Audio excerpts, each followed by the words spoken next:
నమస్కారం. సో గుండెపోటు అనేది సడన్ గా వస్తుందా లేకపోతే మనం చేసే ఈ మిస్టేక్స్ వల్ల వస్తుందా అనేది ఈ వీడియోలో తెలుసుకుందాం. ఒకవేళ మీ ఫ్రెండ్స్ అండ్ ఫ్యామిలీలో ఎవరైనా సరే నేను చెప్పబోయే ఈ మిస్టేక్స్ ని చేస్తున్నట్లయితే ప్రతి ఒక్కరికి కూడా ఈ వీడియోని చేరేలాగా చూడండి.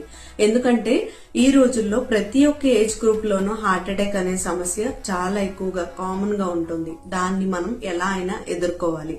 సో ఈ వీడియో ద్వారా అయినా సరే 10 మందికి తెలిసేలాగా చూడండి. హాయ్, నేను మీ doctor Srikari, homeopathy physician. So చాలా మంది చేసే మిస్టేక్స్ ముందు నుంచి మనకి హార్ట్ బ్లాక్స్ అనేవి ఏర్పడతాయి మనం చేసే మిస్టేక్స్ వల్ల. దీన్నే మనం అథెరోస్క్లెరోసిస్ అని అంటాం. అంటే మన గుండెలో ఉండే రక్తనాళాల్లో కొవ్వు అనేది క్రమక్రమంగా పేరుకుపోవడం వల్ల ఒకరోజు బ్లాక్ అనేది ఎక్కువగా ఫామ్ అయిపోతుంది.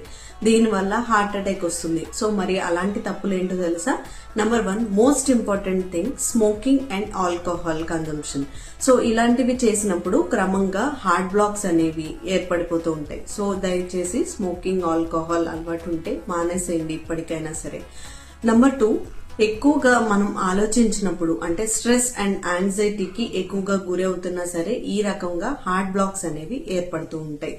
నంబర్ 3, మనం ఎక్కువగా జంక్ ఫుడ్ తినడము, స్వీట్ క్రేవింగ్స్ ఉంటే స్వీట్ ఎక్కువగా తినడము, కూల్ డ్రింక్ ఎక్కువగా తాగడము, ఇలాంటివి చేసినా సరే ఈ రకమైన ప్రమాదం అనేది చాలా ఎక్కువగా ఉంటుంది.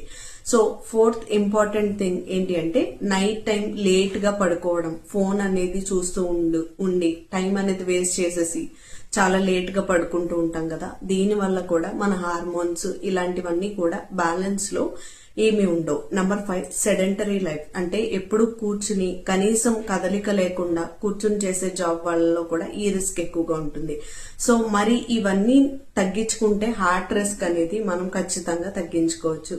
సో ఇలాంటి మరెన్నో ఇంట్రెస్టింగ్ ఫ్యాక్ట్స్ కోసం please subscribe to Srikaris homeopathy. Thank you for watching. Hello all.